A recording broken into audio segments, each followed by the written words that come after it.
Assalamualaikum warahmatullahi wabarakatuh. Innal hamdalillah nahmaduhu wa nasta'inuhu wa nastahdihi wa nastaghfiruh wa na'udzu billahi min shururi anfusina wa min sayyiati a'malina. Man yahdihillahu fala mudilla lahu ومن يضلله فلا هادي له. أشهد أن لا إله إلا الله وحده لا شريك له وأشهد أن محمدا عبده ورسوله. يا أيها الذين آمنوا اتقوا الله وقولوا قولا سديدا يصلح لكم أعمالكم ويغفر لكم ذنوبكم ومن يطع الله ورسوله فقد فاز فوزا عظيما.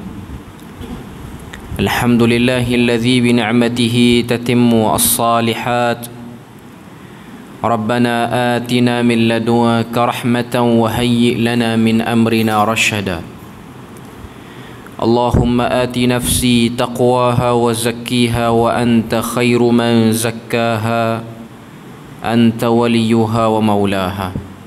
Alhamdulillah, syukur pada Allah Azza wa Jal kerana dengan rahmat dan juga limpah kurnia yang Allah Ta'ala berikan, dapat kita bersama pada malam ni menyambung perbahasan daripada syarahan terpilih daripada kitab Talbis Iblis. Dan malam ni insya-Allah kita akan tamatkan buku ni, sebab kita dah berada pada bahagian yang terakhir pada buku ni. Dan bahagian terakhir buku ni pun ianya bukan asal daripada kitab Talbis Iblis karangan Al-Imam Ibnu Jauzi rahimahullahu ta'ala. Ianya hanya satu sisipan tambahan daripada penyusun, iaitu kalau kita tengok dia letak bab yang terakhir ni, dia letak nama bonus. Bonus tu apa dia? Iaitu tentang amalan ataupun cara untuk melindungi diri daripada gangguan syaitan, doa ataupun amalan. Muka surat 340. Okay. Jadi ini bab yang terakhir, dan insya-Allah kita akan, lepas pada ni kita akan fokus pada kitab Manhaj Aqidah Al-Imam Asy-Syafi'i rahimahullahu ta'ala. Sampai habis kitab tu barulah kita bincang kitab lain. Okay.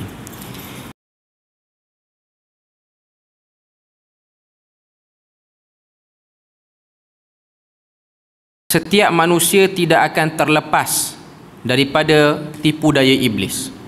Itu hakikatnya. Iblis akan berusaha dan bekerja keras untuk menyesatkan anak Adam alaihissalam, seperti yang dijanjikan di hadapan Allah Azza wa Jal. Dalam surah Al-A'raf, Allah Ta'ala cerita tentang bagaimana iblis menyebutkan rencana dia selepas dia telah dilaknat oleh Allah kerana enggan untuk sujud hormat kepada manusia pertama, iaitu Nabi Adam alaihissalam. Oleh itu, terdapat beberapa amalan yang disebut oleh Al-Imam Ibnu Jauzi yang boleh menjadi benteng kepada tipu daya iblis. Dia ada sebut, tapi dia sebut dalam kitab dia yang lain. Dalam kitab Talbis Iblis tu ada sebut, tapi dia tak sebut panjang lebar, dia sebut ringkas saja. Okay. Yang pertama dia kata, Allah Azza wa Jal mengajarkan manusia supaya memulakan bacaan Al-Quran dan ketika mengelak sihir dengan ta'awudz. Nak baca Quran kena ucapkan kalimah ta'awudz. Fa idza qara'tal Quran fasta'iz billahi minasyaitanir rajim. Itu arahan daripada Allah Azza wa Jal. Bila mana kita nak baca Al-Quran, kita kena minta lindung, minta jauh daripada gangguan bisikan syaitan. Kerana apa? Kerana Quran ini ialah bacaan yang paling ampuh untuk blok satu orang tu terkena bisikan syaitan, walaupun tak difahami bacaannya. Apatah lagi kalau difahami bacaannya, kalau diamalkan apa yang terkandung dalam Al-Quran itu, maka benteng itu makin kuat, benteng itu akan makin ampuh sehingga tak boleh lagi satu orang tu didekati dengan syaitan. Okay. Para ulama bincang, manusia ni dia boleh tak kena langsung bisikan syaitan. Secara umumnya Tuhan sebut tentang bolehnya anak Adam itu terkena bisikan syaitan. Semua sekali akan kena bisikan syaitan. Okay. Tapi boleh tak dia bina kekuatan supaya dia tak kena langsung? Dalam kalangan sahabat Nabi yang terkenal satu orang yang bernama dengan Umar Al-Khattab. Ini Nabi sebut tentang diri Umar. Nabi kata Umar itu ditakuti oleh syaitan. Maknanya dari segi umumnya bila mana Nabi sebut macam tu, Nabi nak beritahu kepada kita dia kebal daripada bisikan syaitan. Tapi walau macam mana pun hawa nafsu tetap ada. Hawa nafsu tetap ada. Okay. Tapi bila mana bisikan syaitan itu tidak boleh dekat pada orang macam ni, maka hawa nafsunya pun taklah liar sangat. Itu benda dan perkara yang kita kena tahu. Satu orang dia boleh bina kekuatan untuk membentengi diri daripada syaitan. Okay. Cara yang paling basic, paling asas ialah sentiasa mohon perlindungan daripada Allah supaya tak kena gangguan syaitan. Itu paling simple, ta'awudz. A'udzu billahi minasyaitonir rajim. Ataupun a'udzu billahi as-sami'il 'alim minasyaitonir rajim. Kalau kita buka dalam kitab At-Tibyan fi Adab Hamalatil Quran oleh Al-Imam An-Nawawi rahimahullahu ta'ala, dia sebut tentang bab perlunya satu orang sebelum dia baca Quran dia kena melafazkan kalimah ta'awudz, iaitu yang paling simple a'udzubillahi minasyaitonir rajim. Elok sikit a'udzubillahi as-sami'il 'alim minasyaitonir rajim. Lagi elok a'udzubillahi as-sami'il 'alim minasyaitonir rajim min hamzihi wa nafthihi wa nafthihi. Itu sebahagian riwayat sebut. Maknanya itu beberapa sirah bentuk bunyi lafaz bacaan bila mana kita nak baca Al-Quran. Cuma kita biasa dengar orang baca a'udzubillahi minasyaitonir rajim. Okey. Kemudian apa lagi yang disebut dalam ni? Dia kata justru bacaan berikut boleh diamalkan bagi mengelak gangguan iblis dan syaitan. Muka surat 341 dia datangkan bacaan yang paling ringkas, a'udzubillahi minasyaitonir rajim. Kaedah bacaan di atas juga disebut sesuai ketika mendapat bisikan jahat daripada syaitan. Maknanya bila mana kita rasa kita ni telah terkuasai secara tak sengaja, macam nak terikut-ikut pada bisikan syaitan, maka kita pun sebut a'udzubillahi minasyaitonir rajim daripada lubuk hati yang paling dalam, memohon pertolongan daripada Allah. Kalau sebut dalam keadaan lalai, tak jadi juga bacaan tu. Kemudian dia datang ke satu hadis yang diriwayatkan oleh Al-Imam At-Tirmizi. Apa hadis tu kata? Inna lisyaitani lammatan bibni Adam walil malaki lammah. Maksudnya sesungguhnya anak Adam itu mendapat suatu bisikan daripada syaitan dan suatu seruan daripada malaikat. Fa amma lammatu syaitan, adapun bisikan syaitan, fa i'adun bisyarri, bisikan syaitan itu menjanjikan dengan segala kejahatan, wa takdzibun bil haq, dan mendustakan segala kebenaran. Wa amma lammatul malak, adapun seruan malaikat, fa i'adun bil khairi, ianya ialah menjanjikan kebaikan, wa tasdiqun bil haq, membenarkan segala kebenaran. Faman wajada dzalik falya'lam annahu minallah falyahmadillah. Kata Nabi, jika sesiapa menyahut seruan yang baik, iaitu daripada malaikat, hendaklah dia tahu itu semua datang daripada Allah Azza wa Jal, maka bersyukurlah dia kepada Allah ataupun pujilah dia akan Allah Azza wa Jal. Wa man wajadal ukhra, siapa-siapa yang nak terikut kepada bisikan syaitan, falyata'awwadz billahi minasyaitonir rajim, minta lindunglah dia daripada syaitan yang direjam. Thumma qara'a, kemudian disebut dalam hadis tu, thumma qara'a, kemudian baginda membacakan ayat, iaitu ayat yang berbunyi asyaitanu ya'idukumul faqra wa ya'murukum bil fahsya. Syaitan itu menjanjikan kepada kamu kemiskinan dan menyuruh kamu kepada al-fahsya, iaitu benda-benda yang keji. Wallahu ya'idukum maghfiratan minhu wa fadla wallahu wasi'un alim. Cuma dalam buku tu dia tak komplitkan ayat tu. Ayat tu daripada surah Baqarah. Allah Ta'ala sebut asyaitanu ya'idukumul faqra wa ya'murukum bil fahsya wallahu ya'idukum maghfiratan minhu wa fadla wallahu wasi'un alim. Syaitan menjanjikan kamu kefakiran dan menyuruh kamu kepada benda-benda keji, sedangkan Allah Ta'ala menjanjikan kepada kamu sekian banyak daripada kelebihan-kelebihan dunia dan juga keampunan-keampunan yang disediakan untuk dosa-dosa kesilapan yang lampau. Allah Ta'ala itu maha luas pengetahuannya dan maha sempurna pengetahuannya.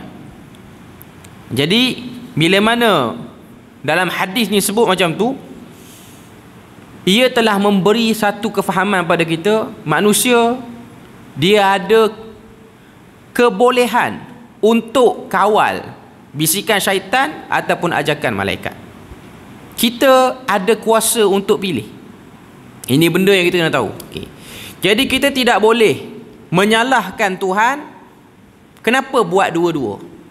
Ada syaitan, ada malaikat. Dah tahu nak suruh jadi hamba saleh, buat satu dah lah, iaitu seruan kebaikan. Itu ialah kata-kata, cara fikir orang yang tak faham konsep sebenarnya dijadikan manusia.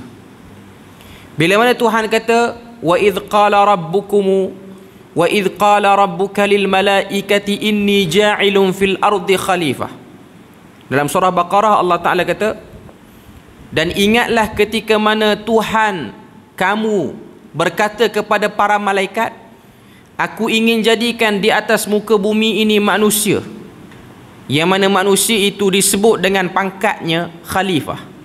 Tuhan tak kata wa idh qala rabbuka lil malaikati inni ja'ilun fil ardil insan, tapi Tuhan kata wa idh qala rabbuka lil malaikati inni ja'ilun fil ardi khalifah. Ingatlah ketika mana Tuhanmu mengatakan kepada para malaikat, aku nak jadikan di atas muka bumi ini khalifah. Khalifah ialah satu orang, satu makhluk yang ada kekuatan. Perkataan khalifah tu ada macam-macam tafsiran di kalangan para ulama. Ada ulama mengatakan khalifah itu bermaksud penjaga pentadbir. Seperti mana Al-Imam Al-Mawardi, dia kata al-khalifatu, khalifah itu bermakna man aqamad din was siyasatud dunya, orang yang mendirikan agama dan mengurus dunia ni. Ada yang kata khalifah tu mai pada perkataan khalafa, yang bermaksud silih berganti, takhlif, khuluf. Ini ialah nak tunjuk pada kita manusia ni dia silih berganti, generasi dia akan berterusan. Macam-macam pandangan para ulama. Okay. Cuma nak katanya khalifah maksudnya ialah satu makhluk yang Tuhan beri kekuatan. Salah satu pada kekuatan yang Tuhan beri ialah mengurus takbir dirinya sendiri, dengan dia nak pilih baik ataupun dia nak pilih buruk, dan dia boleh tahu dan kenal yang mana baik, yang mana buruk, dan kesan ambil yang baik, kesan ambil yang buruk. Itu maksud ayat ni. Ada satu orang penceramah, dia baca ayat ni, dia nak pergi pada karamah wali. Dia nak pergi pada karamah wali. Okay. Tiba-tiba dia kata Allah Ta'ala jadikan kita atas muka bumi ni sebagai khalifah. Khalifah maksudnya ialah satu orang yang berkuasa. Dan makhluk ni bila mana dia berkuasa, dia mesti akan ada pada diri dia kuasa-kuasa yang macam-macam.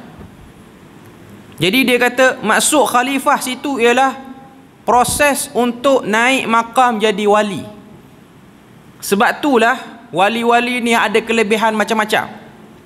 Antaranya boleh menurunkan hujan, antaranya boleh tahan hujan, antaranya boleh membuat kecelakaan pada satu tempat dan menghindarkan kecelakaan pada satu tempat.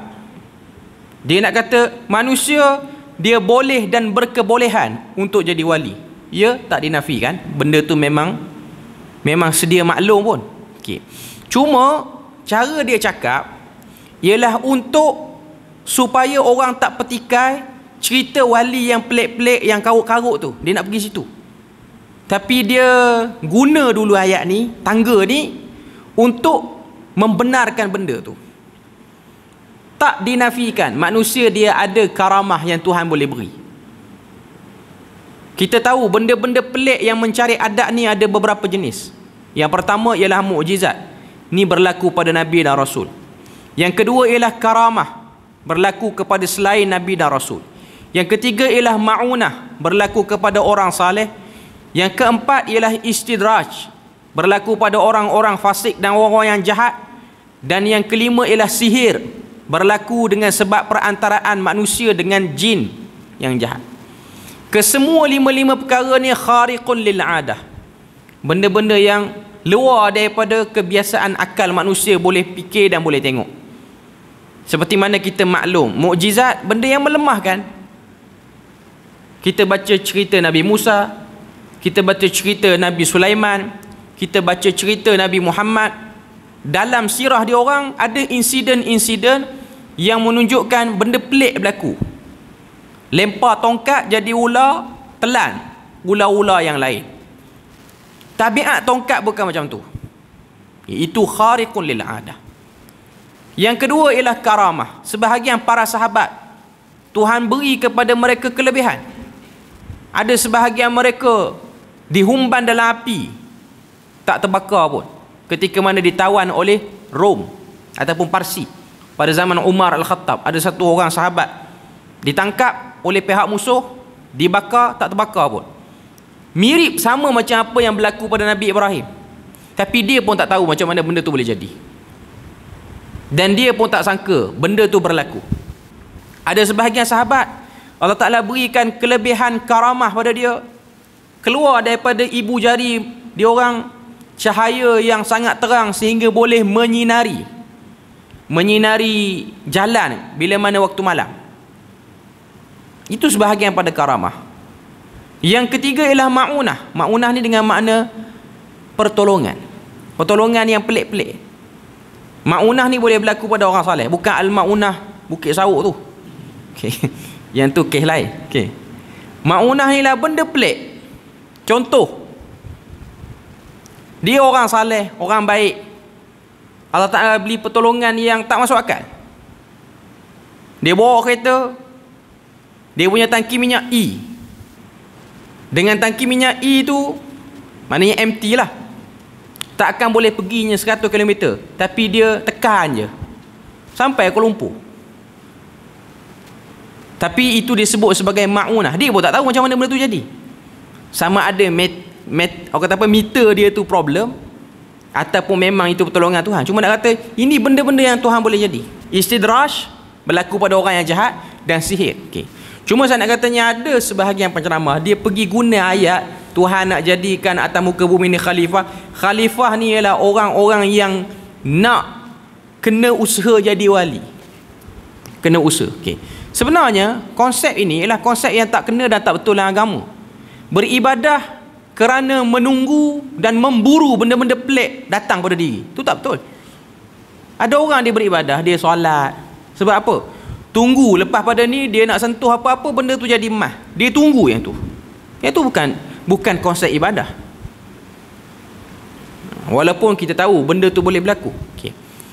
Maksud khalifah ialah satu orang manusia yang ada kuasa. Kuasa umum, dia boleh pilih bila mana ada kebaikan, keburukan, dia boleh pilih. Dia boleh urus diri dia. Dia tidak terpaksa dengan mana-mana orang. Dia merdeka. Itu maksud dia. Okay. Kemudian kita tengok lagi pada muka surat 342, bacaan yang diajar oleh Nabi ketika Iblis sedang berusaha untuk melemparkan api ke wajahnya. Ini ialah satu hadis yang diriwayatkan daripada Al-Imam Abu Daud. Okay. Cuma dalam buku ni dia tak letak riwayat ni datang daripada mana. Okay. Tapi riwayat ni ialah riwayat yang datang dalam kitab Sunan Abi Daud. Okay. Ada satu waktu Nabi ni diberitahu oleh Jibril Iblis bersama dengan jin-jin yang jahat berpakat nak bakar muka Nabi. Nak bakar muka Nabi. Okay. Jadi Iblis suruh, jadi Jibril suruh Nabi baca ayat ni. A'udzu bikalimatillahi tammati allati la yujawizuhunna barrun wala fajir. Aku berlindung diri dengan kalimah-kalimah Allah yang sempurna, iaitu kalimah-kalimah yang tidak dapat dijangkaui oleh orang yang baik maupun orang yang zalim. Itu min syarri ma khalaqa wa dhara'a wa bara'a, daripada sesuatu kejahatan yang dicipta olehnya, seperti kejahatan yang datang daripada manusia, jin dan haiwan. Wa min syarri ma yanzilu minas sama', dan juga dari kejahatan yang turun daripada langit. Wa min syarri ma ya'ruju fiha, dan kejahatan yang naik kepadanya. Wa min syarri ma dhara'a fil ard, dan juga daripada kejahatan yang keluar daripadanya. Wa min syarri ma yakhruju minha, dan daripada kejahatan bencana malam dan siang. Wa min syarri fitanil laili wan nahar, dan juga daripada kejahatan bencana pada waktu malam dan siang, dan juga kejahatan yang datang menjelma. Wa min syarri kulli tariqin illa tariqan yatruqu bi khairin ya rahman, daripada kejahatan setiap yang datang menjelma kecuali yang datang membawa kebaikan, wahai Tuhan yang Maha Pengasih. Ini riwayat Abu Daud. Maknanya bila mana Nabi diberitahu ada pakatan syaitan, iblis berkumpul atas bukit, ni waktu Nabi belum hijrah lagi. Nabi waktu mana Nabi berdakwah di Mekah, yang memusuhi Nabi ni bukan hanya orang kata apa, orang. Yang memusuhi Nabi ni termasuklah jin yang jahat. Tuan-tuan kena tahu, dalam satu hadis yang lain, hadis riwayat Ahmad, Nabi didatangi oleh satu orang lelaki. Saya tak ingat nama sahabat yang riwayat. Satu orang lelaki ni dia baru masuk Islam. Dia kata, ya Rasulullah, kami ni bila mana duduk di kampung kami. Hayyun ni maksud dia satu lembah yang komuniti kabilah tu je duduk. Di setiap kabilah ni ada satu orang bomoh yang sangat hebat, yang kami segani dia, kami hormati dia. Ada apa-apa masalah, kami kabilah-kabilah ni akan pergi pada bomoh ni. Dan bila mana nak buat apa-apa pun, kami pergi pada dia. Kami nak pergi musafir ke, kami nak buat apa-apa, kami pergi pada dia. Dan bila mana dia buat ramalan, ramalan dia tepat, betul.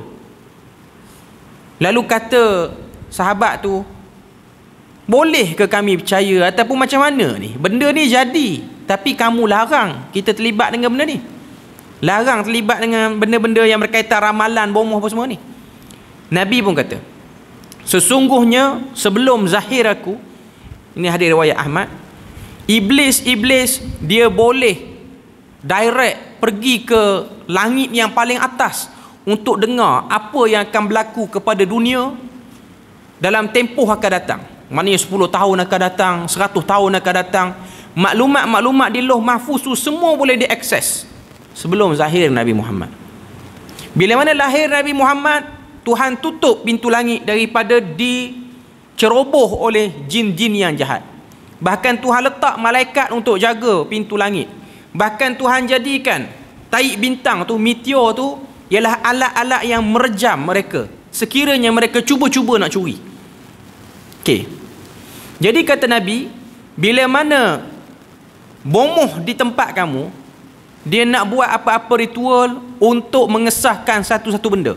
Maknanya kalau ada orang sakit ni, sakit apa, kalau ada nak buat apa-apa program hari apa yang elok, dia akan menurun, dia akan kontak iblis yang memang duduk dekat dengan lembah dia orang tu. Iblis tu sudah bergenerasi, jin tu dah bergenerasi, daripada jin yang tua sampailah jin yang paling muda beranak pinak situ. Cuma jin-jin yang muda ni, yang baru beranak lepas pada Nabi lahir, dia dapat maklumat langit, dia wariskan daripada Tok Wan dia yang dulu-dulu. Dia tak boleh naik dah ke langit. Okey. Jadi kata Nabi, waktu datang saja ritual tu, maka jin-jin ni pun akan pergi ke telinga bomoh tu, dia akan bisik dengan bunyi seperti mana bunyi ayam jantan ataupun ayam betina yang berkokok. Bahasa isyarat. Okay. Nabi kata, dan di atas cerita tu dia akan tambah 100 kebohongan atas cerita tu. Satu betul, 100 kebohongan. Maknanya contoh kita sakit, dia tak boleh nak trace siapa yang buat kita sakit tu. Cuma dia boleh kontak orang yang dekat dengan kita ataupun peristiwa-peristiwa yang 2-3 hari berlaku dengan kita. Contoh kita pergi jumpa mana-mana bomoh kan. Bomoh tu sebelum dia buat pertuduhan siapa yang menyebabkan kita sakit ataupun kita susah, biasanya dia akan sebut, ada tak 2 minggu sebelum ni ada orang mai hantar lauk dekat rumah. Macam tu. Orang tu dia pakai baju ni kan, lauk ni kan, berapa ketul ayam pun dia boleh beritahu. Okay. Cerita tu betul, tapi kawan tu tak buat apa pada kita. Bila mana kita dah anggap betul, dia pun terus letak pertuduhan dialah yang buat, sedangkan belum tentu lagi. Tapi dengan sebab dia dah tarik kita punya rasa takjub tu, boleh tahu 2 minggu lepas pun boleh tahu. Betul, sama, exactly, tak berubah pun. Itu benda yang kita nak tahu. Okay. Nabi kata walaupun betul, jangan percaya, sebab masih lagi bersalut dengan 100 kebohongan. Sebab apa boleh betul? Sebab berita langit yang diorang ambil pada Tok Wan diorang, ayah diorang, ayah-ayah jin diorang tu lah, masih lagi diwarisi oleh mereka-mereka ni. Cuma nak akses naik ke langit tak boleh lah, sebab langit dah tertutup untuk diorang dapatkan maklumat langit tu. Okay. Jadi diorang ni tak suka dengan Nabi. Diorang tak suka, jin-jin tak suka dengan Nabi. Jadi diorang pun berpakat macam Quraisy, ada peluang kita nak pedajar Nabi. Jadi diorang buat pakatan, diorang nak bakar muka Nabi. Maknanya Nabi menghadapi serangan daripada 2 arah. Musuh yang nampak di mata, musuh yang tak nampak di mata, iaitu jin yang jahat ataupun syaitan. Sehinggalah turun arahan daripada Allah Azza wa Jal melalui Jibril untuk sebut benda ni. Okay. Kemudian muka surat 343, jikalau hendak mendoakan orang lain, maka diubah pada kalimah a'udzu itu. Maknanya kalimah a'udzu tu untuk kita baca bagi diri kita, untuk kita baca pada orang lain, kena ubahlah kalimah tu. U'izukuma ataupun u'izukum, aku minta lindung pada Tuhan untuk kamu. Kalau untuk kita a'udzu, kalau untuk orang u'izukum ramai, ataupun u'izuka untuk seorang. Okey. Jikalau hendak didoakan itu adalah seorang lelaki, u'izuhu pun boleh juga. Okey. Itu yang disebut pada muka surat 343. Saya tak nak baca lah, sebab itu ialah dia ulang balik saja. Dia ulang balik. Okey. Dia sebut kalau nak baca untuk perempuan muka surat 344, u'izuha. Kalau nak baca untuk orang ramai ialah u'izuhum. U'izukum pun boleh, u'izuhum pun boleh. Okey. Kemudian muka surat 346, bacaan ketika sedang diganggu pemikiran oleh syaitan sehingga meragui kekuasaan dan kesempurnaan Tuhan, kesempurnaan Allah. Sebagai contoh, ketika digoda oleh syaitan tentang siapakah yang menciptakan Allah, bacaannya adalah seperti berikut: amantu billahi wa rasulihi. Bila mana datang seruan-seruan yang cuba untuk divert kita supaya berfikir tentang benda yang tak boleh difikir, iaitu tentang bab ketuhanan, sebut amantu billah, iaitu aku beriman kepada Allah dan Rasul. Bacaan seterusnya muka surat 347, a'udzu bikalimatillahi tammah min kulli syaitanin wahamah wa min kulli ainin lamah. Ini dalam Sahih Bukhari. Aku minta lindung dengan kalimah-kalimah Tuhan yang sempurna daripada syaitan-syaitan dan juga binatang yang berbisa. Wa min kulli ainil lamah, dan juga daripada pandangan mata ain yang memudaratkan. Pandangan mata ain yang memudaratkan. Jangan letak apa-apa tangkal baca yang ni. Saya baru ni pergi Penang, saya dah cerita kat sini kan. Okay. Ada satu hotel di Bertam ni, dia nama dia Blue Ice. Hotel tu cantik, tuan-tuan nak pergi tidur okey je. Okay, cuma saya nak kata di hotel tu dia letak satu replika mata warna biru. Ini dalam kepercayaan orang Iran dan juga orang-orang Turki lama. Mata ni boleh block orang tu daripada kena ain.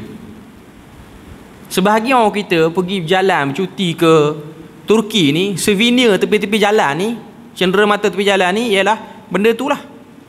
Beli gantung kat kereta, tak tahu apa pun. Okay. Kalau beli gantung tak tahu apa, tak apa.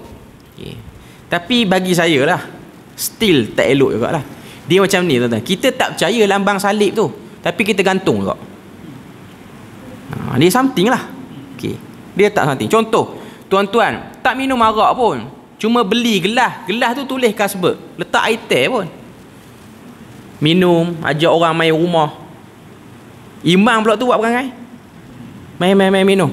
Orang pun tanya, Haji ni gelas Carlsberg. Tak apa, kita tak minum arak, gelas je Carlsberg. Okay. Problem lah, benda tu dia something lah, dia agak tidak elok. Okay. Jadi kalau pergi Turki beli benda lain, tak payah belilah yang tu. Sebab memang orang Turki dia percaya itu ialah boleh block evil eye. Ataupun beli dream catcher. Ini agama Shinto lama, ataupun agama orang Korea lama. Satu alat bulat yang macam ada jaring-jaring tu, boleh tapis mimpi yang buruk. Okay. Sebenarnya nak bagi kita ni tak kena mimpi buruk, ada amalan ataupun bacaan yang dibuat ataupun yang dilakukan oleh isteri Nabi, iaitu Aisyah. Yang ni kita boleh tengok dalam kitab Al-Azkar oleh Imam An-Nawawi, juga dalam kitab Ibn Sunni dalam Amalul Yaumi wal Lailah. Riwayat daripada Aisyah radhiyallahu anha, daripada daripada beberapa orang sahabat juga, iaitu kata Aisyah, bila mana dia nak tidur, dia akan baca Allahumma inni as'aluka ru'ya salihah. Ya Allah, aku mohon padamu mimpi yang baik, sadiqatan ghaira kadhibah, mimpi yang benar, bukan mimpi yang bohong, nafi'atan ghaira darrah, mimpi yang bermanfaat, bukan mimpi yang memberi mudarat. Yang ni kita boleh tengok dalam Al-Azkar pun ada. Okay. Sebab tu kalau kita tengok, ada satu riwayat pun daripada Aisyah radhiyallahu anha. Menarik riwayat ni. Aisyah kata dalam riwayat tu, dia kata, ma kana Rasulullah sallallahu alaihi wasallam mundu sahibtuhu yanamu hatta fariqad dunya hatta yata'awwadhu min kaza. Nanti saya akan sebut. Okay. Maksud hadis tu, kata Aisyah, dia kata Rasulullah daripada hari pertama aku tidur dengan Nabi, hari pertama aku kahwin, aku tidur dengan Nabi, sampailah Nabi wafat, aku selalu tengok Nabi akan sebut dan minta pada Tuhan perlindungan daripada beberapa perkara ni. Ada 7 perkara yang Nabi akan minta sebelum tidur, dan Nabi buat tiap-tiap malam dah ni. Okay. Apa dia kata Aisyah? Kita boleh tanda, kita boleh cek tengok yang ni. Yang pertama kata Aisyah, hatta yata'awwadha minal jubni. Nabi tak akan tidur sehingga Nabi doa minta kepada Allah Ta'ala supaya dilindungi daripada sikap pengecut ataupun bacot. Itu yang pertama. Pengecut ni maksud dia apa? Takut. Walaupun itu hak kita, takut nak bertahan. Ataupun itu kemuliaan agama, takut nak bertahan. Minta, sebelum tidur minta supaya Tuhan tak bagi kita kena benda tu. Itu yang pertama. Tuan-tuan boleh senaraikan benda ni. Okay. Yang kedua, minta supaya tidak malas, al-kasal. Malas ni dengan makna malas pada urusan dunia, malas kerja, malas fikir, malas maju, malas segala-galanya. Dan juga malas dalam ibadah. Ada orang dia rajin dalam urusan dunia, tapi dia malas dalam bab ibadah. Okay. Yang ketiga kata Aisyah, wasamah. Samah ni maksud dia apa? Bosan. Okay. Minta lindung supaya kita ni tak terkena bosan. Bosan sebab apa? Sebab kita kena terima dalam hidup kita ni, kita akan buat rutin yang sama hari-hari. Jangan bagi bosan. Bangun pagi kena pergi solat, kena solat. Orang perempuan dia tak wajib pergi, orang lelaki dia kena pergi, sunat untuk dia pergi. Okay. Ini rutin yang kita kena buat. Sampai bila? Sampai mati kena buat. Ada orang dia rasa bosan dengan rutin ni. Ada benda-benda yang bosan kita boleh ubah. Ada benda-benda bosan, kalau terkena, ada benda-benda yang kita kena bosan pada dia, masalah. Bosan nak buat ibadah, ini problem. Minta Tuhan lindung daripada benda-benda seperti itu. Okay. Dan yang keempat, al-bukhli. Al-bukhli maksud dia apa? Bakhil, kedekut. Minta lindung supaya jangan kena penyakit kedekut. Yang kelima, minta lindung daripada su'il kibar, buruk perangai, buruk keadaan bila mana dah lanjut usia. Nak bagi lanjut usia nanti sama macam zaman muda. Maknanya perangai elok, orang suka, orang tak rasa serabut dengan kita, orang tak rasa bermasalah dengan kita. Okey, itu yang kelima. Yang keenam, su'il manzar. Su'il manzar fil ahli wal mal, kata Aisyah. Buruknya pandangan mata terhadap pasangan hidup, ahli keluarga ataupun harta benda yang sedia ada. Su'il manzar ni maksud dia apa? Minta supaya Tuhan jangan bagi kita rasa tak sedap mata memandang. Ada orang Tuhan tak bagi dia nikmat pada pasangan hidup dia, dia tengok dia tak puas. Ataupun dalam hadis ni juga, dalam syarah dia kata, syarah oleh Ibn Alan dalam Al-Futuhat, syarah kepada Al-Adhkar, dia kata kita tengok sedap, dia pula tengok kita problem. Pasangan tu, ahli keluarga tengok kita menyampah. Okay. Dan juga jangan bagi pandangan mata kita tu tengok harta ni rasa tak puas. Tengok rumah, buruk rumah ni, nak buat tak ada duit. Tengok kereta, buruk betul kereta ni, nak tukar tak ada duit. Akhirnya duduk dalam keadaan kufur nikmat selama-lamanya. Yang tu. Okay. Seterusnya yang ke 6 ke 7? 6 kan? 7 kan? Okay. Azabil qabr, minta lindung daripada azab kubur. 7. Dan yang satu, yang terakhir, berkaitan dengan apa yang kita bahas ni, yang ke-8, wa minasyaitani wa syirkihi, minta lindung daripada bisikan syaitan dan juga kesyirikan yang syaitan cuba usaha untuk kita terjatuh padanya. Kata Aisyah, daripada hari pertama aku tidur dengan Nabi, aku kahwin, sampai Nabi wafat, Nabi mesti akan minta doa pada Tuhan supaya lindungi diri daripada 8 perkara ini. Saya ulang sekali lagi. Okay. Yang pertama ialah pengecut. Yang kedua, malas. Yang ketiga, bosan. Yang keempat, bakhil. Yang kelima, buruk perangai ketika mana usia tua. Yang keenam, buruknya pandangan pada ahli keluarga dan juga harta benda, ataupun pandangan ahli keluarga terhadap kita pun buruk. Okay. Yang ketujuh, azab kubur. Yang ke-8, bisikan syaitan dan juga kesyirikan yang dibawa oleh syaitan. Ini benda-benda yang diajar dan ditunjuk oleh Nabi. Nak minta macam mana? Boleh minta dalam bahasa Melayu pun boleh, tak ada masalah. Nak hafal lagi elok, dalam Al-Azkar pun ada, dalam banyak kitab pun ada. Okay. Kemudian muka surat 343 bacaan ketika mana keluar rumah. Anas bin Malik radhiyallahu anhu meriwayatkan bahawa Nabi bersabda, jikalau seorang keluar daripada rumahnya kemudian membaca doa ini, dia akan dilindungi oleh Allah. Bismillahi tawakkaltu ala Allah, la hawla wa la quwata illa billah. Bacaan ni ringkas, mudah, kita ingat, anak-anak kita pun ingat. Cuma ada orang dia keluar rumah, dia rasa tak gagah bacaan ni. Itu problem kita. Problem kita, kita sangat bermasalah dengan bacaan-bacaan pendek. Kita rasa tak kuat bacaan tu. Sedangkan datang daripada hadis Nabi dah pun. Tambah pula tengok ada 2-3 orang alim, tuan-tuan guru buat lain sikit, panjang sikit yang dia buat. Kita jadi kelang kabut lah. Dia tuan guru buat panjang, takkan kita buat pendek. Itu problem dia. Sebab saya tengok ada orang duk share satu video, ada satu orang tokoh terkenal di negara kita dulu, sekarang dia slow sikit, tak apa, kurang terkenal dia tu. Okay.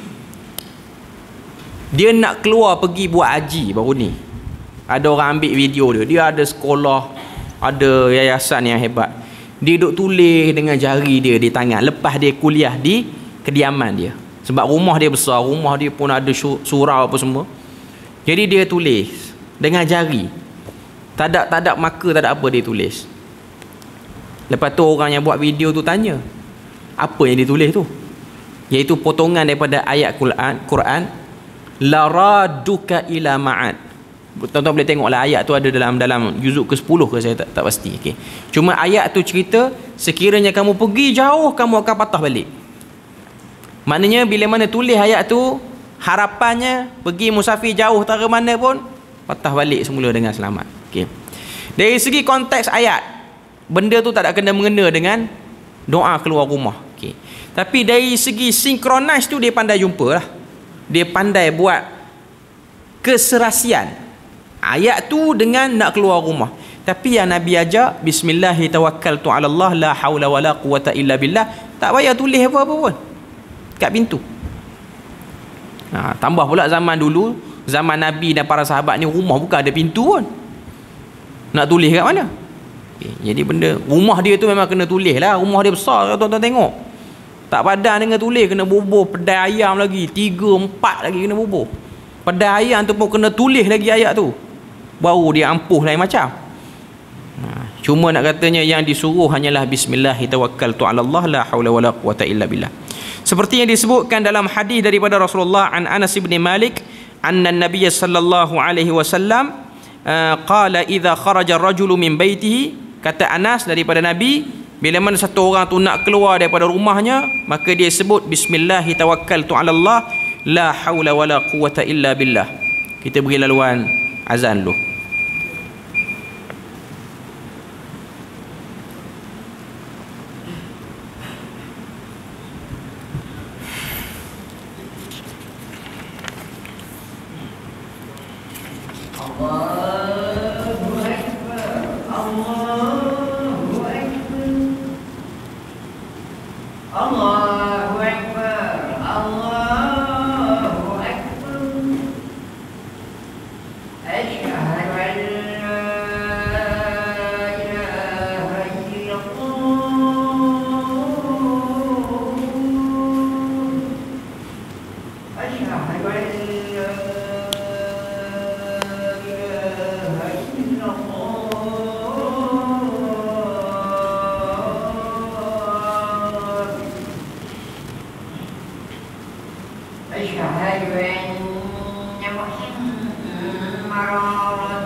Okey, jadi kita tengok sambungan daripada hadis muka surat 348 tu. Bila mana satu orang tu dia keluar dengan dia baca bismillahi tawakkaltu ala Allah wala haula wala quwata illa billah wala haula wala quwata illa billah, qala yuqalu hina idzin. Apa kata Nabi? Kata Nabi, bila mana satu orang tu dia sebut macam tu, bila mana dia sebut bismillahi tawakkaltu ala Allah la haula wala quwata illa billah, akan dikatakan padanya, maknanya Allah Ta'ala akan kata, ataupun sebahagian riwayat itu malaikat akan kata padanya, hudita. Hudita maksudnya diberikan hidayah, wa kufita dicukupkan, wa wuqita dijaga, fatatanahha lahu syaitan, lalu syaitan akan menjauhkan diri daripadanya, fayaqul lahu syaitanun akhar, berkata syaitan lain, kaifa laka birajulin qad hudiya wa kufiya wa wuqiya, bagaimana kita nak ganggu satu orang yang telah diberikan petunjuk, dicukupkan dan dijaga oleh Allah Azza wa Jalla. Hadis ni ada dua. Pertama, bacaan ketika mana keluar rumah. Yang kedua, syaitan boleh berinteraksi sesama mereka. dan mereka memang tahu apa kita buat.